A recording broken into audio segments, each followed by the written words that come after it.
পঞ্চম শ্রেণীর শিক্ষার্থী বন্ধুরা, তোমাদের গণিত বইয়ের ২ নং অধ্যায়ের ২৯ পৃষ্ঠার নিজে করি সঠিক উত্তরের পাশে টিক চিহ্ন দিই। সঠিক উত্তরের ১ নং প্রশ্নটি রয়েছে ১২ বিয়োগ ৭ গুণ ২ বিয়োগ ২। তো এটি আমি এইখানে লিখে এটি সমাধান দেখাবো। তো গাণিতিক বাক্যটার ক্ষেত্রে প্রথমে আমাদের ব্র্যাকেটের ভিতরের কাজটা করতে হবে। এখানে রয়েছে ১২ বিয়োগ ৭, ১২ থেকে আমরা ৭ বিয়োগ করলে পাই ৫, তারপর গুণ ২ বিয়োগ ২। তো এখানে গুণ এবং বিয়োগের মধ্যে গুণের কাজটি করতে হবে আগে। ৫ এবং ২ গুণ করলে হবে ১০, তারপর ২ বিয়োগ করে দিব। ১০ থেকে ২ বিয়োগ করলে হবে ৮। তাহলে ১ নং প্রশ্নটির সমাধান হলো ৮। এবার ২ নং প্রশ্নটি, ২ নং প্রশ্নে বলছে কয়টি ৫০ টাকার নোট মিলে ২০০০ টাকা হয়। তো এই ক্ষেত্রে আমরা যদি ৫০ দিয়ে, অর্থাৎ একটি ৫০ টাকা নোটে ৫০ টাকাই হয়, তো ৫০ দিয়ে আমরা ২০০০কে যদি ভাগ করে দিই তাহলে এখানে নোটের সংখ্যা বের হয়ে যাবে। তো এখানে আমি ৫০ দিয়ে ২০০০কে ভাগ করব। ৫০ এখানে ২ অঙ্ক বিশিষ্ট সংখ্যা, তো ২ অঙ্কর মধ্যে যাবে না যেহেতু এটি ছোট, তাই আমরা নিব ২০০-র মধ্যে।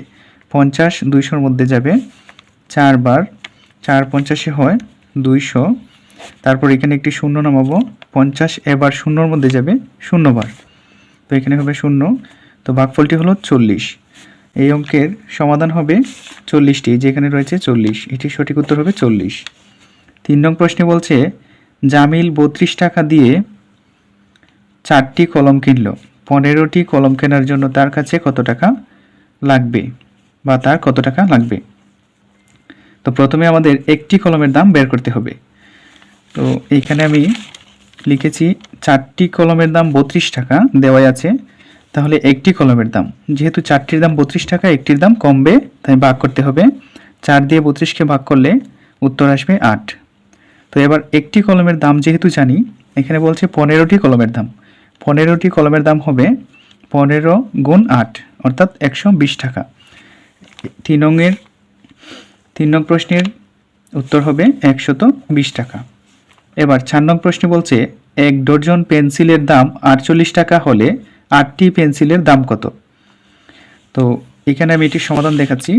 তো 1 ডজন সমান আমরা 12টি জানি, প্রথমে এটি ভাঙিয়ে নিব। তো এবার লিখব যে 12টি পেন্সিলের দাম, 1 ডজন না লিখে লিখব 12টি পেন্সিলের দাম 48 টাকা। তাহলে একটির দাম কম হবে, তাই 12 দিয়ে 48কে ভাগ করে দিব, উত্তর হবে 4। একটির দাম যেহেতু 4 টাকা, তাহলে প্রশ্নে বলছে 8টির দাম, 8টির দাম হবে 4 গুণ 8 সমান 32 টাকা। 4 নং প্রশ্নের উত্তর হবে 32 টাকা। এবার 5 নং প্রশ্ন, 5 নং প্রশ্নে বলছে 334টি আম 15 জনের মধ্যে সমানভাবে ভাগ করে দিলে কয়টি আম অবশিষ্ট থাকবে। তো 15 দিয়ে যদি আমরা 334কে ভাগ করে দিই তাহলেই অবশিষ্ট আম পেয়ে যাব। এখানে আমি ভাগটি করে দেখাচ্ছি। 15 33-এর মধ্যে যাবে 2 বার, 15 দিয়ে 30 বিয়োগ করলে থাকবে 3, এবার নামাবো 4। 15 34-এর মধ্যে আবারও যাবে 2 বার, 15 দিয়ে 30 ভাগশেষ থাকবে 4। এই যে এখানে 22টি করে পাবে এবং অবশিষ্ট আম থাকবে 4টি। তাহলে 5 নং প্রশ্নের উত্তর হবে 4টি। 6 নং প্রশ্নে বলছে মাতার বয়স কন্যার বয়সের 3 গুণ। কন্যার বয়স 15 বছর, 10 বছর পর মাতার বয়স কত হবে। 6 নং প্রশ্নটি এখানে লিখে নিয়েছি আমি। মাতার বয়স কন্যার বয়সের 3 গুণ, কন্যার বয়স 15 বছর, তাহলে মাতার বয়স কত। যেহেতু কন্যার বয়সের 3 গুণ, তাহলে কন্যার বয়সের সঙ্গে যদি আমি 3 গুণ করে দিই তাহলেই মাতার বয়সটি বের হবে, অর্থাৎ বর্তমান বয়স। তাহলে 3 এবং 15 গুণ করলে হয় 45। এবার বলছে প্রশ্নে 10 বছর পর মাতার বয়স কত। তাহলে লিখব 10 বছর পর মাতার বয়স। বর্তমানে যদি 45 হয় তাহলে 10 বছর পরে হবে তার সাথে 10 যোগ, অর্থাৎ 55 বছর। 6 নং প্রশ্নের উত্তর হবে 55 বছর। 7 নং প্রশ্নে বলছে 5 গুণ 6 ভাগ 2 খালিঘর, 6 গুণ 6 বিয়োগ 6 গাণিতিক বাক্যটির ফাঁকা করে নিম্নের কোন প্রতীকটি বসবে। এদিকে বাম দিক এবং ডান দিক আমরা যদি সমাধান করি তাহলে বুঝতে পারবো কোন চিহ্নটি বসবে। এই জায়গাতে আমি এটির সমাধান করব। লিখব যে ভা, এখানে রয়েছে গুণ এবং ভাগ চিহ্ন। প্রথমে ভাগের কাজটি করতে হবে। 5 গুণ 2 দিয়ে 6কে ভাগ করলে হবে 3, তারপর খালিঘর, এইখানে গুণ এবং বিয়োগের মধ্যে গুণের কাজটি করতে হবে। 6 এবং 6 গুণ করলে হবে 36 বিয়োগ 6, ভা 5 এবং 3 যদি এবার গুণ করি তাহলে হয় 15 এবং এইদিকে 34 থেকে 6 বিয়োগ করলে হবে 30। যেহেতু 15 থেকে 30 বড়, তাহলে আমরা 30-এর দিকে ফাঁকা চিহ্নটি দিব, অর্থাৎ বড় চিহ্নটি। এটির সঠিক উত্তর হবে এই যে ডান দিকে থাকবে ফাঁকা চিহ্ন, ক নং উত্তরটি হবে সঠিক। এবার 8 নং প্রশ্নে বলছে কোলা বাক্যের উদাহরণ নিচের কোনটি? আচ্ছা, এটির ক্ষেত্রে আমাদের রাফ করতে হবে না। কোলা বাক্য আমরা জানি যে বাক্য সত্য না মিথ্যা নির্ণয় করা যায় না সেটি হলো কোলা বাক্য। এখানে রয়েছে 6 গুণ 4, 4 6 24 এবং এদিকে 24, এটি একটি সত্য বাক্য। 8 ভাগ 2, 8কে 2 দিয়ে ভাগ করলে হয় 4, এদিকেও 4, এটি একটি সত্য বাক্য। 4 4 16, এদিকেও 16, এটিও একটি সত্য বাক্য। কিন্তু এইখানে কয়ের মানের উপর নির্ভর করবে যে বাক্যটি সত্য না মিথ্যা। কয়ের কোনো নির্দিষ্ট মান দেওয়া নেই, তাহলে আমরা নিঃসন্দেহে বলতে পারি যে এটি একটি খোলা বাক্য। এটি সত্য না মিথ্যা নির্ণয় করা সম্ভব নয়, তাই এটিকে আমরা উত্তর দিব। খোলা বাক্যের উদাহরণ হলো ক গুণ 4 সমান 16। তো আশা করি এই প্রশ্নগুলোর উত্তর সবাই বুঝতে পেরেছ।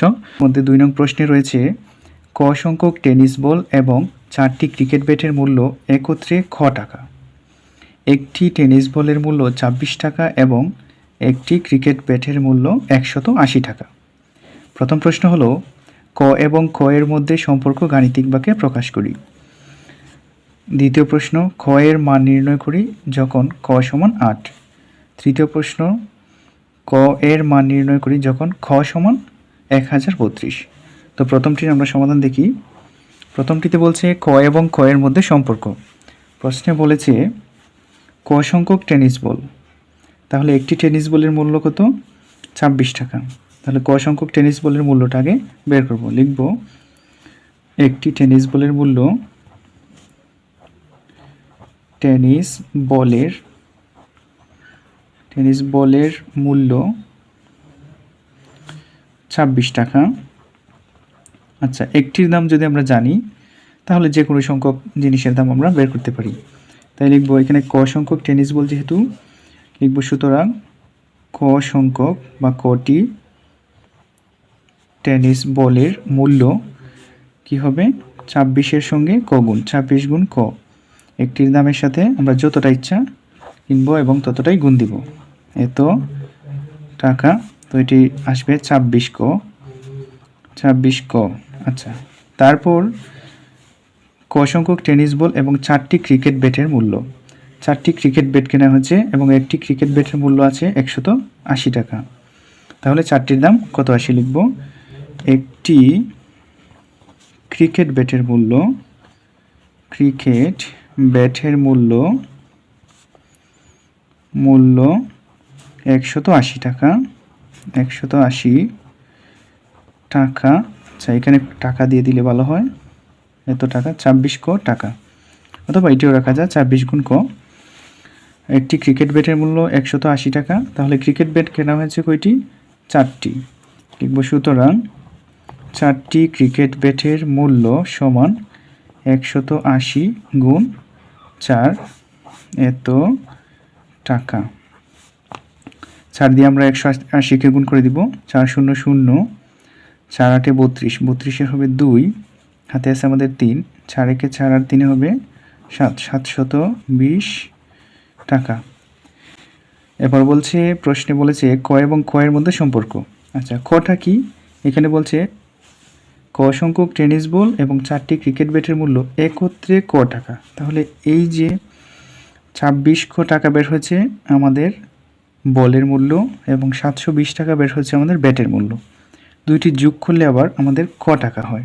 তাহলে আমরা লিখতে পারি সুতরাং প্রশ্ন মতে বা সুতরাং না দিলে হবে, প্রশ্ন মতে গাণিতিক বাক্যটি হলো কি লিখব? দুইটির মূল্য আমরা যোগ করে দিব। 26 ক হলো আমাদের বলের মূল্য যোগ আমাদের ব্যাটের মোট মূল্য সমান হলো ক টাকা। এই যে এটি হলো আমাদের প্রথম প্রশ্নের সমাধান এবং এটি হলো গাণিতিক বাক্য। তো এবার আমরা 2 নং প্রশ্ন দেখব। 2 নং প্রশ্নে বলছে খ এর মান নির্ণয় করি যখন ক সমান 8। তাহলে 1 নং থেকে যে গাণিতিক বাক্যটি পেয়েছি এই গাণিতিক বাক্যটি আমরা এখানে বসাবো। লিখব যে 1 নং হতে পাই গাণিতিক বাক্যটি, এটির সাহায্যে আমাদের সমাধান করতে হবে। গাণিতিক বাক্যটি কি? 26 ক যোগ 720 সমান খ। এবার লিখব ক সমান 8 হলে ক এর মান বলছে, লিখব যে ক সমান 8 হলে 26 গুণ আমরা ক এর মান দিয়ে দিব। এবার আমরা ক দিব না, এখানে সরাসরি 8 দিয়ে দিব, যেহেতু ক সমান 8। তারপর দিব যোগ 720 সমান খ। এখন যদি আমরা এই দিকটা ক্যালকুলেশন করি বা হিসাব করি তাহলে কিন্তু খ এর মানটি বের হবে। প্রথমে আমাদের করতে হবে গুণের কাজ। 8 দিয়ে 26কে গুণ করব। 8 দিয়ে 26কে গুণ করলে হবে 8 48, 48-এর 8, হাতে আছে আমাদের 4, 8 2 16, 16 4 হবে 20, তারপর যোগ 720 সমান খ। ভা 208 এবং 720 আমরা যোগ করে দিব। এখানে 0 এবং 8 যোগ করলে হবে 8, 2 এবং 0 যোগ করলে হবে 2, 7 এবং 2 যোগ করলে হবে 9 সমান খ 928। সুতরাং খ সমান 928। এটি হলো আমাদের 2 নং প্রশ্নের সমাধান। এবার দেখব 3 নং প্রশ্নে কি বলছে। 3 নং প্রশ্নে বলছে ক এর মান নির্ণয় করি যখন খ সমান 1032। তো ঠিক একইভাবে আমরা 1 নং এর যে গাণিতিক বাক্যটি পেয়েছি এটি সাহায্য নিব। লিখব যে 1 নং হতে পাই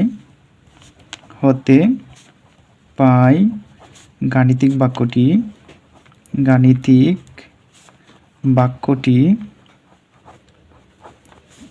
বাক্যটি কি? এই যে 26 ক যোগ 720 সমান ক। 26 ক যোগ 720 সমান খ। তো এখন বলছে যে ক সমান 1032। আগে দেওয়া ছিল ক এর মান, এখন আছে খ এর মান। লিখব ক সমান 1032 হলে এবার আমরা এখানে খ এর মানটা বসিয়ে দিব। তো 26 ক এটি ঠিক থাকবে যোগ 720 সমান খ লিখব না, খ এর মানটি বসিয়ে দিব 1032। ভা সমীকরণটি সমাধান করে দিব। 26 ক বাম দিকেই থাকবে সমান 1032ও ঠিক থাকবে। 720 বাম দিকে রয়েছে যোগ, ডান দিকে গেলে হয়ে যাবে বিয়োগ। এটিকে শুধু ডান দিকে নিব। তারপর 26 ক সমান, প্রথমে আমরা বিয়োগটি করে নিব। 2 থেকে 0 বিয়োগ করলে হবে 2, 3 থেকে 2 বিয়োগ করলে হবে 1। এবার 0 থেকে 7 জানা, তাই 10, 10 থেকে 7 গেলে হবে 3। তো এটির বিয়োগফল হবে 312। বা ক এর মান যেহেতু চাইছে আমাদের কাছে, ক কে শুধু বামে রাখবো আর বাকি সংখ্যাটুকুকে ডান দিকে নিয়ে নিব। তো এখানে রয়েছে 312। আচ্ছা, 26 এবং ক গুণ আকারে রয়েছে, এখানে ডান দিকে গেলে হয়ে যাবে ভাগ, বিপরীত হ চিহ্নের। তো 26, 312 ভাগ 26। তো এবার 26 দিয়ে 312কে আমরা ভাগ করে দেখব কত আসে। 26 দিয়ে 312কে ভাগ করব। 26 প্রথমে 31-এর মধ্যে যাবে একবার, 26 একে 26, তো বিয়োগ করলে হবে 31 থেকে যদি আমরা 26 বিয়োগ করি তাহলে হয় 5, এবং 5-এর মধ্যে 26 জানা, তাই 2 নামাবো 52।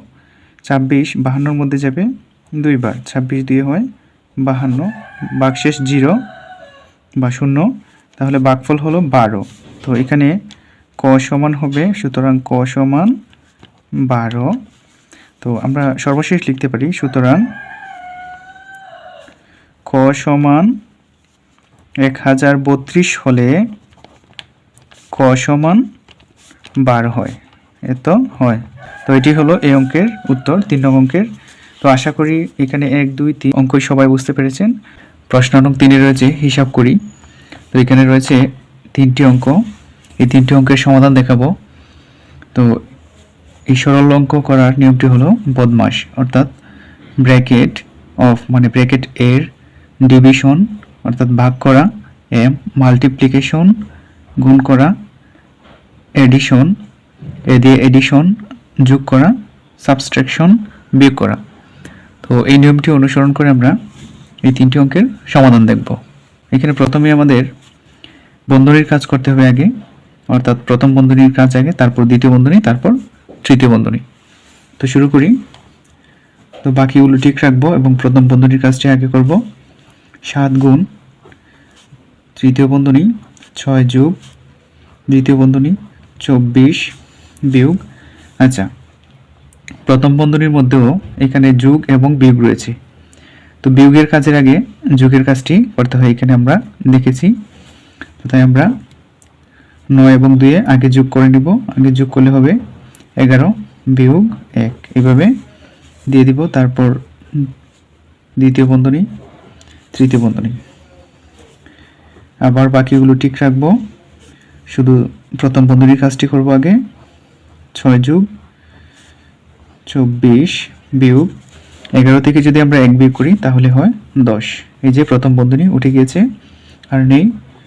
তারপর তৃতীয় বন্ধনী 7 গুণ তৃতীয় বন্ধনী 6 যোগ। এবার দ্বিতীয় বন্ধনীর মধ্যে রয়েছে 24 বিয়োগ 10।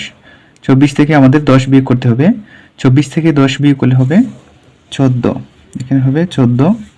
দ্বিতীয় বন্ধনী আর দিব না। এবার তৃতীয় বন্ধনী 7 গুণ তৃতীয় বন্ধনীর মধ্যে রয়েছে 6 যোগ 14। 6 এবং 14 যদি আমরা গুণ করি তাহলে হবে 20। সর্বশেষ কাজ হলো 7 এবং 20-এ গুণ করে দেওয়া। 7 এবং 20-এ গুণ করলে হবে 140, অর্থাৎ 7 শূন্য শূন্য 7 2 14। আচ্ছা, এবার আসি আমরা দ্বিতীয় অঙ্কটিতে। দ্বিতীয় অঙ্কটিও আমরা একই নিয়মে সমাধান করব। প্রথমে প্রথম বন্ধনীর কাজটুকু করব, ধীরে ধীরে দ্বিতীয় বন্ধনী, তারপর তৃতীয় বন্ধনী। 18 ভাগ তৃতীয় বন্ধনী 1 যোগ 4 ভাগ দ্বিতীয় বন্ধনী 1 যোগ 5। আচ্ছা, এখানে ভাগ এবং যোগ রয়েছে, এখানে আমরা কিন্তু করতে পারবো না, আগে আমাদের প্রথম বন্ধনীর কাজটি করতে হবে। আচ্ছা, এখানে যোগ এবং ভাগ চিহ্ন রয়েছে। যোগ এবং ভাগ চিহ্নের মধ্যে আগে হবে ডিভিশন, অর্থাৎ এডিশনের আগে ডিভিশন রয়েছে মানে ভাগ, তাই আমরা ভাগের কাজটি আগে করব। 1 যোগ 2 দিয়ে যদি আমরা 8-কে ভাগ করি তাহলে আসবে 4। তো এখানে হবে 4, দ্বিতীয় বন্ধনী, তৃতীয় বন্ধনী, তারপর 18, বাকিগুলো ঠিক থাকবে। এই যে 1 যোগ 4 ভাগ দ্বিতীয় বন্ধনী 1 যোগ 5 ভাগ, এখানে 4 আর 1-এ আমরা যোগ করতে পারি। এখানে প্রথম বন্ধনীর মধ্যে রয়েছে 4 আর 1-এ হবে 5, আর বাকি সব ঠিক থাকবে। 18 ভাগ, এবার আমাদের করতে হবে দ্বিতীয় বন্ধনীর কাজ।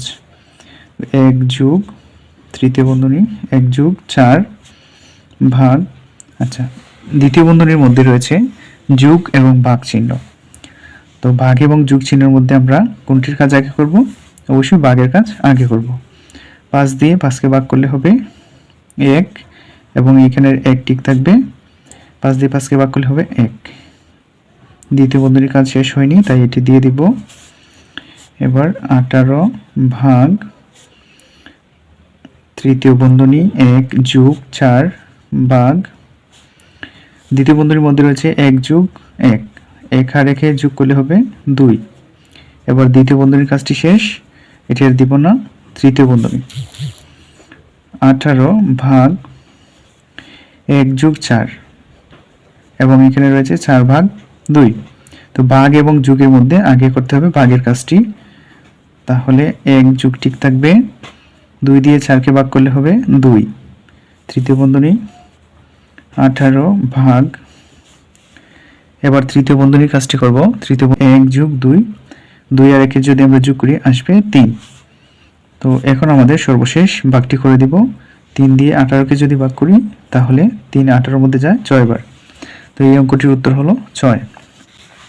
এবার আমাদের তৃতীয় অঙ্কটি ঠিক একই নিয়মে করব। তো বাকিগুলো ঠিক থাকবে, শুধু প্রথম পদ্ধতির কাজটি আগে করব। 111 বিয়োগ তৃতীয় বন্ধনী 8 ভাগ দ্বিতীয় বন্ধনী 23 বিয়োগ, আচ্ছা এখানে রয়েছে যোগ এবং বিয়োগ চিহ্ন। যোগ এবং বিয়োগের মধ্যে কোনটি আগে আসে? এডিশন মানে যোগ। তাই আমরা যোগটি করব। 16 এবং 4 যদি যোগ করি তাহলে হবে 20 বিয়োগ 5, আর বাকি সবগুলো ঠিক থাকবে। 111 বিয়োগ তৃতীয় বন্ধনী 8 ভাগ দ্বিতীয় বন্ধনী 23 বিয়োগ, আচ্ছা এখানে 20 এবং 5 বিয়োগ অবস্থা রয়েছে, 20 থেকে 5 বিয়োগ করলে হবে 15 দিয়ে দিব। প্রথম বন্ধনীর কাজ শেষ, তাই এটি উঠে গিয়েছে। এবার তৃতীয় বন্ধনী 111 বিয়োগ 8 ভাগ দ্বিতীয় বন্ধনী, আচ্ছা দ্বিতীয় বন্ধনীর মধ্যে 23 বিয়োগ 15 রয়েছে, 23 থেকে যদি আমরা 15 বিয়োগ করি তাহলে আসে 8। দ্বিতীয় বন্ধনীর কাজ শেষ, তাই এটি আর দিতে হবে না। তৃতীয় বন্ধনী দিব 111 বিয়োগ, এবার তৃতীয় বন্ধনীর কাজ। তৃতীয় বন্ধনীতে রয়েছে 8 ভাগ 8, 8কে যদি আমরা 8 দিয়ে ভাগ করি তাহলে আসবে 1, 8-এর মধ্যে একবার যাবে। আচ্ছা সর্বশেষ বিয়োগ রয়েছে, 111 থেকে 1 বিয়োগ করে দিব। 111 থেকে 1 বিয়োগ করলে হবে 110। এই অঙ্কটির উত্তর 110। আশা করি সবাই অঙ্কগুলো বুঝতে পেরেছ। প্রশ্ন নং 4। প্রশ্ন নং 4-এ বলা হয়েছে নিচের গাণিতিক বাক্যগুলো দিয়ে গল্প তৈরি করি। তো এখানে রয়েছে প্রথমটি 32 যোগ 17 ভাগ 9, এটি দিয়ে একটি গাণিতিক বাক্য হলো। তো এখানে যে গাণিতিক বাক্যটি রয়েছে এটি 32 যোগ 17, অর্থাৎ যে কোনো দুইটি বিষয়ের যোগ করে তাকে 9 দ্বারা ভাগ বুঝিয়েছে। তো এখানে আমরা 32 এবং 17 যদি যোগ করি তাহলে যোগফল আসবে 49। 49কে 9 দিয়ে ভাগ করা যাবে না, অর্থাৎ নিঃশেষে অবিভাজ্য হবে। তো এই অনুযায়ী আমাদের গল্পটি তৈরি করতে হবে। দেখি এখানে গল্পটি কি। একজন শিক্ষক একটি দোকান থেকে 32টি লিচু এবং অন্য একটি দোকান থেকে 17টি লিচু কিনে 9 জন শিক্ষার্থীর মধ্যে সমানভাবে ভাগ করে দিলেন। প্রত্যেক শিক্ষার্থী কতটি করে লিচু পাবে এবং কতটি লিচু অবশিষ্ট থাকবে। আমি এই গল্পটি সাজিয়েছি, তোমরা চাইলে এখানে লিচুর জায়গায় অন্য কিছু দিতে পারো, তারপর শিক্ষকের জায়গায় অন্য একটি নামও দেওয়া যাবে, সমস্যা নেই। তো এটি অবশ্যই আমরা যদি সমাধান করতে যাই তাহলে এখানে দুইটির যোগফল 49কে 9 দিয়ে ভাগ করলে নিঃশেষে অবিভাজ্য হবে। ওই জন্য আমি এখানে অবশিষ্ট কথাটিও লিখেছি এবং প্রত্যেককে সমানভাবে ভাগ করে দেওয়ার পর। আচ্ছা এবার রয়েছে দ্বিতীয় প্রশ্নটি 800 বিয়োগ ব্র্যাকেট 125 গুণ 5 যোগ 18 গুণ 6। তো এটির ক্ষেত্রে আমি এখানে একটি বাজারের অঙ্ক সাজিয়েছি, গল্প সাজিয়েছি। এটি হলো সুলতান সাহেব 800 টাকা নিয়ে বাজারে গিয়ে প্রতি কেজি 125 টাকা দরে 5 কেজি চাল এবং প্রতিটি 18 টাকা দরে 6টি ডিম কিনলেন। বাজার করার পর সুলতান সাহেবের কত টাকা অবশিষ্ট থাকবে। তো এখানে সুলতান সাহেবের জায়গায় অন্য একটি নাম দেওয়া যাবে এবং এখানে চাল এবং ডিমের পরিবর্তে অন্য পণ্যেরও নাম দেওয়া যাবে, নিজের ইচ্ছা মতো সাজানো যাবে। আচ্ছা এই অঙ্কটি কেন আমি এইভাবে সাজিয়েছি, অর্থাৎ 800 টাকা থেকে আমাদের এই যে বন্ধনীর ভিতরে যে অংশটুকু হবে হিসাব করে এটি বিয়োগ দিতে হবে। তাহলে আমরা বন্ধনীর ভিতরের অংশটুকু যদি কোনো একটি বাজারের পণ্য দিয়ে সাজিয়ে নিই তাহলেই সুন্দর হয়, এই জন্য আমি এই অঙ্কটি সাজিয়েছি। তো আশা করি এই দুইটিতেই হয়ে যাবে, বা যদি পরিবর্তন করতে চাও অবশ্যই পরিবর্তন করা যাবে।